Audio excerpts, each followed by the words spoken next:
C'est quoi le Whoopi? Pourquoi le Whoopi? Comment le Whoopi? Et qu'est-ce que le Whoopi? Bienvenue à toutes et à tous dans cette émission spéciale. Aujourd'hui, nous abordons un sujet sensible mais important, le whoopitisme en Côte d'Ivoire. Ce terme, souvent méconnu ou mal compris, désigne l'homosexualité masculine dans certaines communautés ivoiriennes. Alors que les débats sur les droits des homosexuels continuent d'agiter de nombreux pays, ici en Côte d'Ivoire, la pratique du whoopi est source de controverses, en grande partie à cause des traditions, des croyances religieuses et des normes sociales qui structurent notre société. Nous avons aujourd'hui un panel d'invités, des experts, des représentants religieux et des militants pour les droits humains pour discuter et éclaircir cette question. Le but de cette émission n'est pas de juger, mais d'informer, de comprendre et de promouvoir un dialogue respectueux autour d'un sujet délicat. Avant de commencer, je tiens à rappeler que cette émission vise à encourager une réflexion ouverte, sans stigmatisation. Alors, explorons ensemble ce qu'est le whoopitisme et pourquoi il suscite autant de débats en Côte d'Ivoire. C'est quoi le whoopi? Pourquoi le whoopi? Comment le whoopi? Et qu'est-ce que le whoopi? Pour répondre à toutes ces questions, nous avons aujourd'hui avec nous M. Yai, un spécialiste sur ce sujet. M. Yi, merci d'être parmi nous. Merci à vous de m'avoir invité. Alors, M. Yai, qu'est-ce que le whoopi ou encore le whoopitisme? Merci pour la question.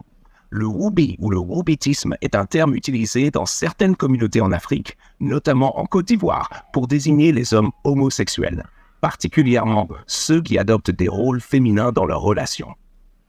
Bien que l'homosexualité reste un sujet tabou et controversé dans le pays, le whoopitisme, c'est, en général, l'attirance romantique ou sexuelle entre des personnes du même sexe. Une personne homosexuelle peut être un homme gay ou une femme lesbienne qui éprouve des sentiments ou une attirance pour quelqu'un du même sexe. Dans de nombreux pays, l'homosexualité est acceptée et reconnue légalement, mais dans certaines cultures et régions, elle peut encore être stigmatisée ou illégale, souvent en raison de normes culturelles, religieuses ou sociales. Alors, la question qui revient souvent, est-ce que whoopi c'est égal à PD? Un whoopi est-il un PD? Tout d'abord, avant de répondre à votre question, j'aimerais développer quelques points. S'il vous plaît, allez-y. Le terme whoopi en Afrique fait référence à une sous-culture spécifique au sein de la communauté homosexuelle masculine. Il s'agit d'une terminologie locale qui reflète une réalité culturelle propre à la région. Le terme PD, souvent abrégé en PD, est une insulte vulgaire et péjorative utilisée dans certains pays francophones pour désigner les hommes homosexuels. Il a une connotation négative et utilisé pour rabaisser ou insulter.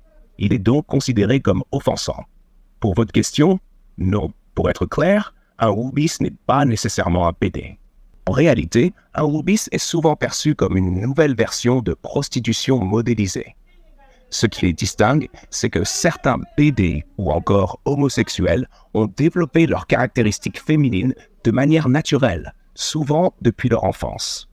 Ces personnes sont souvent nées avec ces sentiments et caractéristiques féminines de manière naturelle. Un PD, c'est quelqu'un qu'on doit respecter et qui se différencie totalement d'un whoopi. Le style vestimentaire, la manière de marcher, de se conduire, de parler, sont des éléments qui distinguent clairement le whoopitisme des autres formes d'homosexualité. C'est pourquoi je dis aujourd'hui, un PD n'est pas un whoopis. Merci pour ces éclaircissements. Mais après tout cela, beaucoup se demandent encore ce fameux chant. Comment? Pourquoi?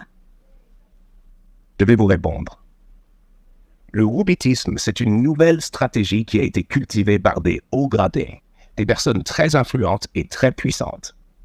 Monsieur Yi, pouvez-vous développer ce point? Quelle est la face cachée du whoopitisme? Quels sont leurs objectifs et comment y parviennent-ils? Je vous l'ai dit, ce sont des personnes haut placées qui soutiennent cette pratique. Le whoopitisme est une façade cachée et il va nous détruire à petit feu sans que l'on s'en rende compte. La vérité pure, c'est que le whoopitisme est une nouvelle stratégie de la franc-maçonnerie. Prenez garde, car bientôt, nous verrons des whoopis proposer de l'aide à la société, surtout aux Africains. Et c'est là que tout va changer, et le risque sera immense. Nous avançons vers un changement radical dans les prochaines années. Oh, vous voulez donc dire que le woobitisme est une nouvelle forme de prostitution, une stratégie élaborée pour affaiblir la société? Exactement.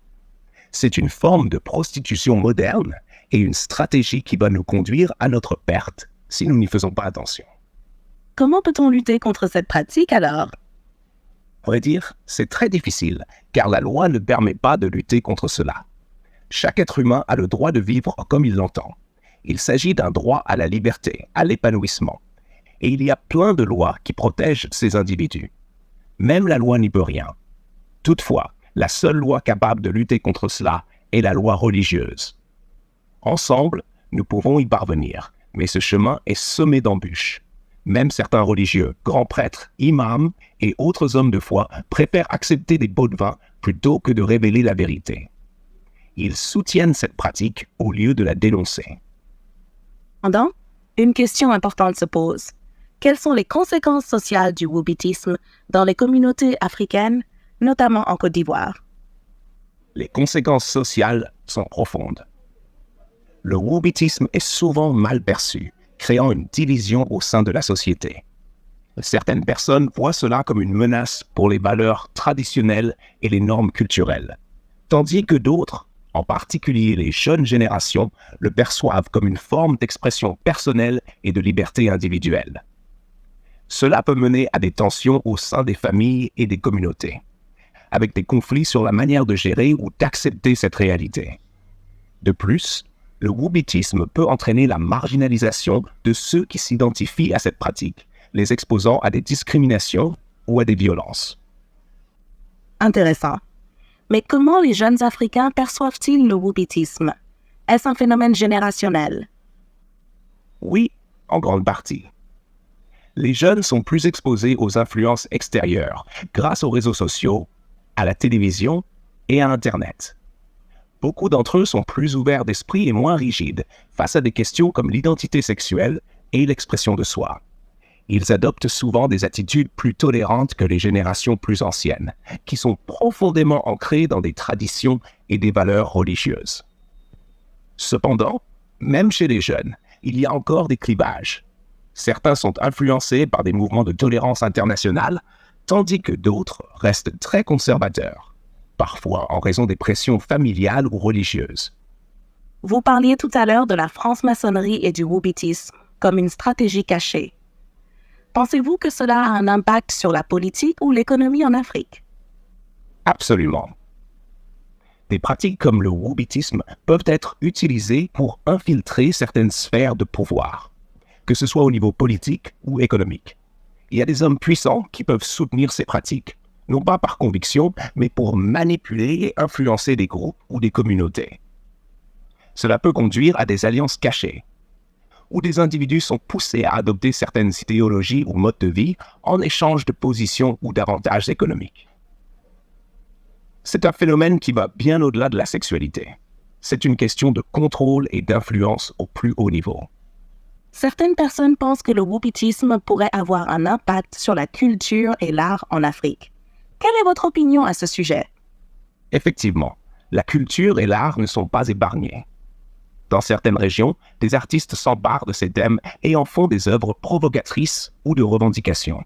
La musique, le cinéma et même la mode commencent à refléter ces nouvelles réalités.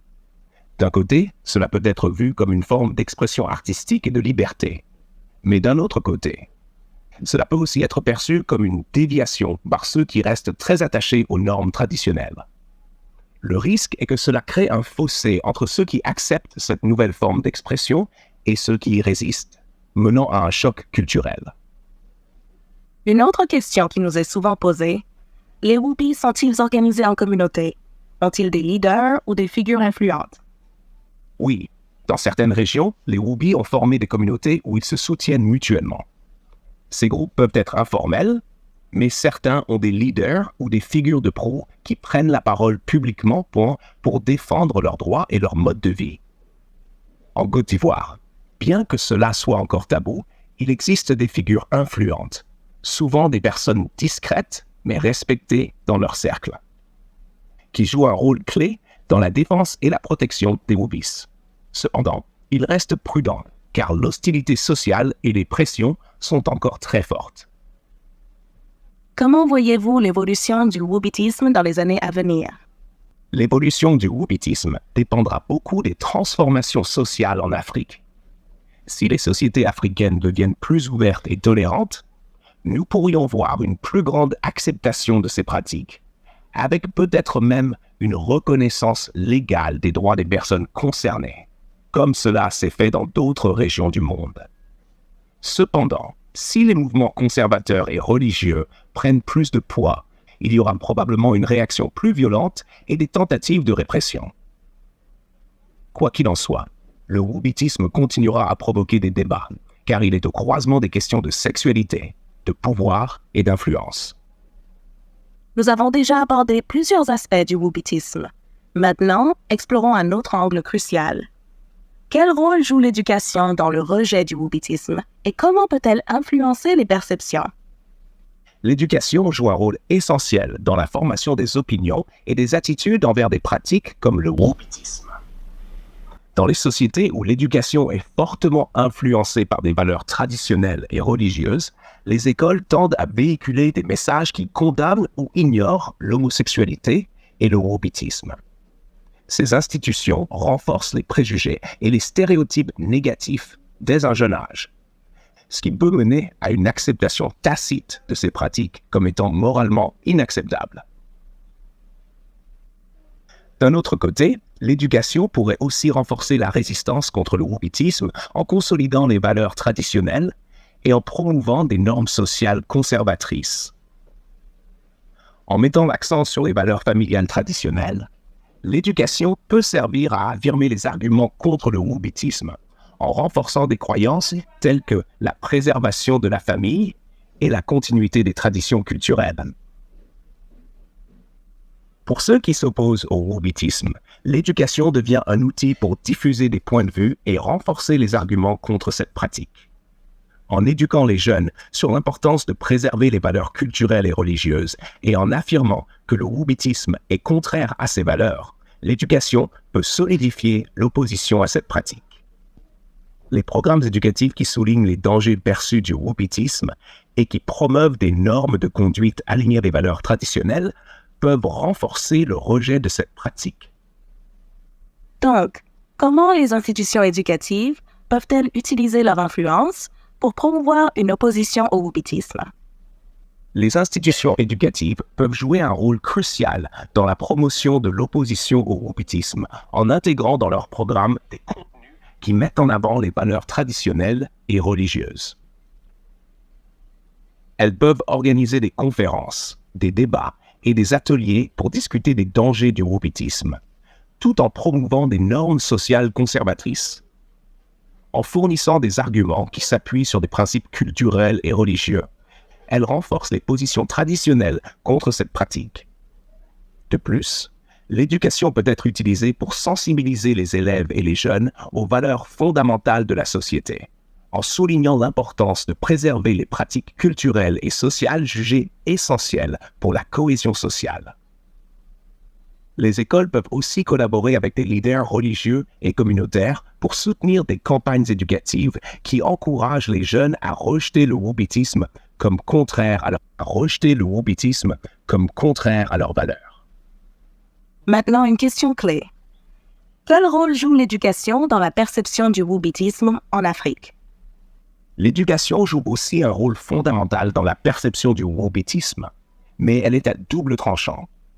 D'une part, dans de nombreuses écoles africaines, les curriculums sont basés sur des valeurs traditionnelles et religieuses qui condamnent ou ignorent complètement l'homosexualité et les questions liées à l'identité de genre. Cela conduit à la perpétuation de préjugés et de stigmatisation envers les Wobis et autres minorités sexuelles. D'autre part, dans certaines zones urbaines ou dans les écoles plus progressistes, il y a une ouverture croissante à discuter des questions de diversité sexuelle, d'identité et d'inclusion. Les jeunes exposés à une éducation plus globale via des échanges internationaux ou l'accès à Internet commencent à avoir une compréhension plus nuancée de ces questions. Cependant, ces initiatives sont encore rares et souvent combattues par des conservateurs.